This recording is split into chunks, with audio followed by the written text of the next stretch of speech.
ফেনীর বিভিন্ন এলাকায় ডিমের খামারগুলোতে এখন হতাশার চিত্র। খাদ্য, ঔষধ, বিদ্যুৎ ও শ্রমিকের মজুরি বেড়ে গেলেও হঠাৎ করেই কমে গেছে ডিমের বাজার দর। এতে চরম আর্থিক চাপে পড়েছে খামারিরা। বর্তমান সময়ে খাদ্যের দাম অনেক বেশি, ডিমের দাম একেবারে কমে গেছে। প্রত্যেকটা প্রান্তিক খামারে এখন লসের সম্মুখীন হচ্ছে। আমাদের একটা ডিম উৎপাদন করতে খরচ হয় 8.5 টাকার মতো, কিন্তু সেখানে আমরা ওই মূল্যটা পাচ্ছি না। দেখা যাচ্ছে যে 7 টাকা 7.5 টাকা পাচ্ছি। তো এইভাবে যদি চলতে থাকে তাহলে সরকার যদি এই প্রান্তিক খামারিদের কথা বিবেচনা করে পাশে না দাঁড়ায়, তাহলে দেখা যাবে যে এই শিল্পটা বাংলাদেশে হুমকির মুখে পড়বে।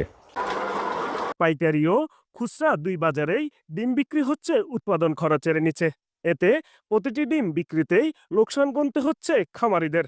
খামারিদের দাবি, দ্রুত ন্যায্য মূল্য নিশ্চিতকরণ, বাজার নিয়ন্ত্রণ এবং সরকারের সহায়তা না এলে এই খাত থেকে অনেকেই মুখ ফিরিয়ে নিতে বাধ্য হবে। জায়দুল রাজন, ফেনীটাইমস.com, নিউজ ডেস্ক।